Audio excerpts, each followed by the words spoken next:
na tuenende kwa adabu, si kwa ulafi na ulevi, si kwa ufisadi na uasherati, si kwa ugomvi na wivu, bali mvae Bwana Yesu Kristo, wala msiuangalie mwili hata kuwasha tamaa zake.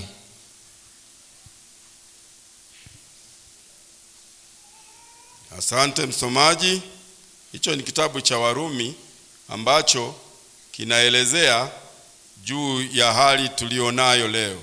Kitabu hiki cha Warumi sura ile ya 13 mstari wake ule tumesoma mpaka ule wa 11. 11 mpaka 14. Sawa sawa.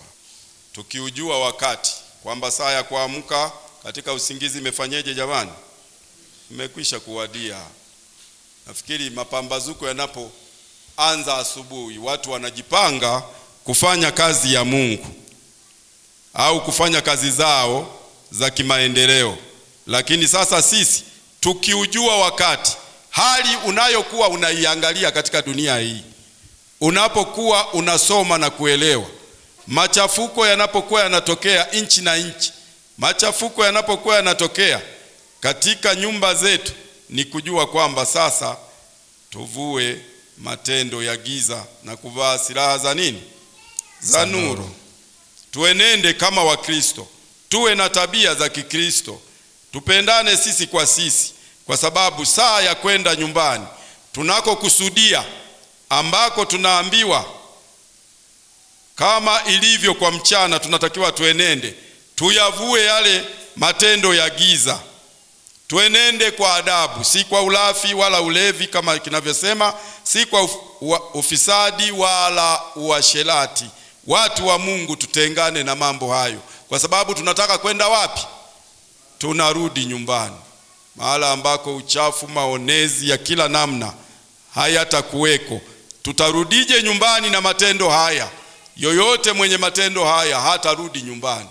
Hata tuambiwe historia yake kwamba mwendo umebakije kurudi nyumbani, watarudi wale tu ambao wamejiweka safi, ambao wametengana na kila uovu katika dunia hii, ndio wanaokusudia kufurahia na kurudi nyumbani.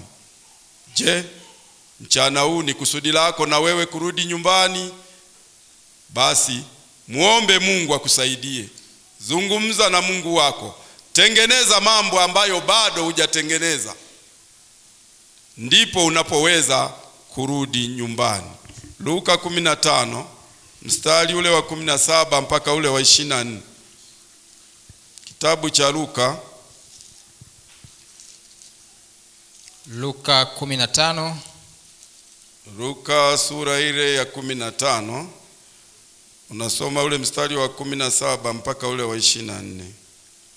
Mstari wa 17 mpaka 24, Biblia inasema, Luka 15. Luka 15. Uko sawa? Ndio. Mstari wake wa 17 ndio mpaka ule wa 24. Biblia inasema, alipozingatia moyoni mwake alisema, ni watumishi wangapi wa baba yangu wanaokula chakula na kusaza, na mimi hapa ninakufa kwa njaa. Nitaondoka, nitakwenda kwa baba yangu na kumwambia, Baba, nimekosa juu ya mbingu na mbele yako. Sistahili kuitwa mwana wako tena. Nifanye kama mmoja wa watumishi wako. 20. Akaondoka akaenda kwa babaye. Alipokuwa angali mbali, baba yake alimuona, akamwonea huruma, akaenda mbio, akamwangukia shingoni, akambusu sana. Yule mwana akamwambia, Baba, nimekosa juu ya mbingu na mbele yako. Sistahili kuitwa mwana wako tena. Lakini baba aliwaambia watumwa wake, leteni upesi vazi lililo bora, mkamvike, mtieni na pete kidoreni na viatu miguuni. 23. Mleteeni ndama yule aliyenona, mkamchinje, nasi tule na kufurahi. 24. Kwa kuwa huyu mwanangu alikuwa amekufa naye amefufuka, alikuwa amepotea naye ameonekana. Wakaanza kushangilia. Amina, amina. Tunashukuru sana msomaji. Hiki ni kisa cha mwana mpotevu, tunakifahamu na kukipitia, aliyekuwa amepotea na nyumbani kwao ameenda, ametanga mbali, ametumia mali katika njia ambazo hazifai, akaponda raha. Watu wanasema nakula raha za dunia hii, lakini hata ungewauliza raha katika dunia hii, nipe raha ambazo wewe kama Mkristo katika ulimwengu huu unapoishi unazoweza kusema nimepata raha katika hizo. Yaani Mungu ukitimiziwa hizo, hapa tu tulipo, nikimpa mmoja nafasi kwamba ndugu yangu Mwampiki, hebu nitajie raha 3 ambazo wewe ukizifanya hizo utasema nimepata raha, unaweza ukaona hakuna raha yoyote, ni raha tu za muda. Atakwambia nimekula vizuri, nimevaa vizuri, nimeoa, na mama naye atasema nimeolewa. Ni raha hizo ndo amepita kwenye raha za dunia. Hivi kuna raha zaidi ya hizo, watu wa Mungu? Hazipo. Sasa tunaalikwa sasa hivi twende nyumbani kwa Baba. Kama mwana mpotevu, Baba yetu anatungoja atupokee. Njoni wanangu, na anasema mchinjieni huyu nini? Ndama. Lakini si kwa lele mama, ni pale ambapo tumejikita katika kutenda mapenzi ya nani? Ya Mungu. Tumejikana na dunia hii, tunaishi kama watu wasafiri, kama watu ambao hatujalizika kukaa mahali hapa ambapo fungu letu kuu limesema ondokeni mwende zenu. Mahala hapo sio mahala palaha yenu, kwa sababu tunapita katika ulimwengu huu, ni wasafiri na wapitaji. Hivyo tunahitaji kuchuchumilia raha ile ambayo Mungu yuko kutuandalia, kama vile mwana mpotevu ambaye tunapata mfano wake kwamba alipofika kwa baba yake amemuona anakuja kwa mbali, akajua yule ni mwanangu, akafurahi, na alipofika alimkumbatia. Ndicho tunachongojea katika dunia hii. Tunaishi kwa shida, tunahitaji kwenda mahali ambapo matatizo hayapo, shida hazipo, masononeko hayapo. Hiyo ndio tunayongojea. Basi Mungu atusaidie kukumbuka kujua hilo, kwamba tunasafiri. Kama ni maumivu ya dunia hii tutayapata kwa muda, tunapita na tuyavumilie. Ni kwa sababu tunakusudia mbingu mpya na nchi mpya ambayo haki ya Mungu wetu iko ndani yake. Na namalizia kwa fungu letu la mwisho la Ufunuo 21 mstari wa 1 mpaka ule wa 5.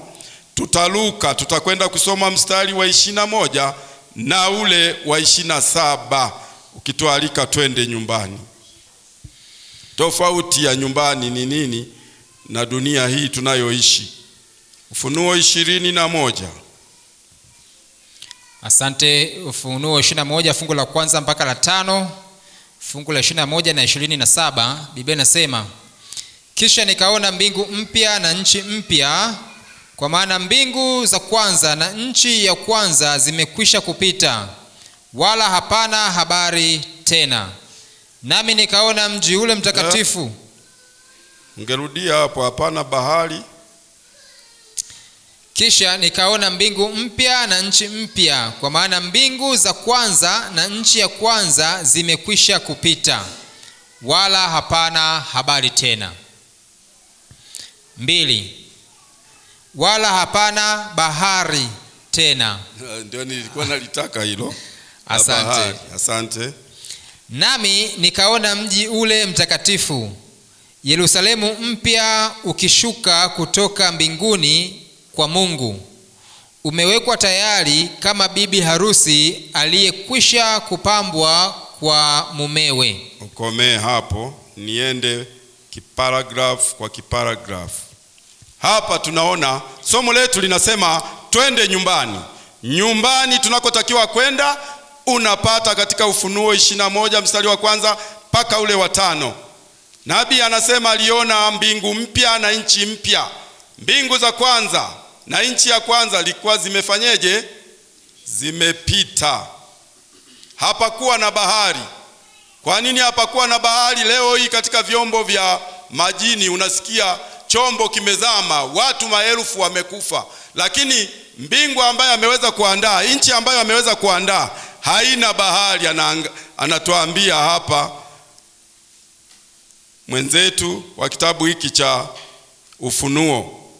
Yohana anasema hivyo kwamba haikuweko bahari. Alipokuwa anaangalia, anaona kwamba haipo bahari yenye kuleta madhara kwa viumbe, haikuwepo. Anauona mji ule tunaoukusudia, tunaosema twende nyumbani. Anauona mji mtakatifu Yerusalemu. Unashuka kutoka wapi jamani? Umewekwa tayari kama bibi harusi aliyekwisha kupambwa kwa nani? Wale ambao wametunza, kama vijana wametunza ndoa zao, wametunza miili yao, wamekaa kwa ukamilifu. Ile ndoa sio tunasema ya uchakachuaji. Maana wengine wamekuwa tayari wamechakachuana, wanatuletea shida tu hapa kusema nafunga ndoa. Tuko pamoja? Waliokaa kwa usafi, tuko pamoja?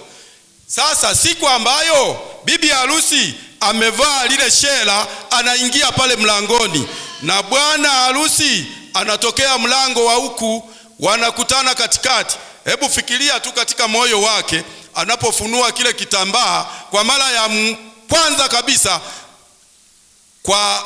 kwa sherehe kama hiyo, ndio anaona huyu ni mwenyewe au sio mwenyewe. Karoho kanafanyeje? Sielewi naye binti anakueje kule. Sijavaa ule ubinti kuona yeye anakueje. Wengine wanalia, wengine wanafurahi, lakini ndio ndoa hiyo. Sasa hicho ndicho anachokiona hapa na huyu Yohana, kwamba alimuona, anaiona hiyo nchi kama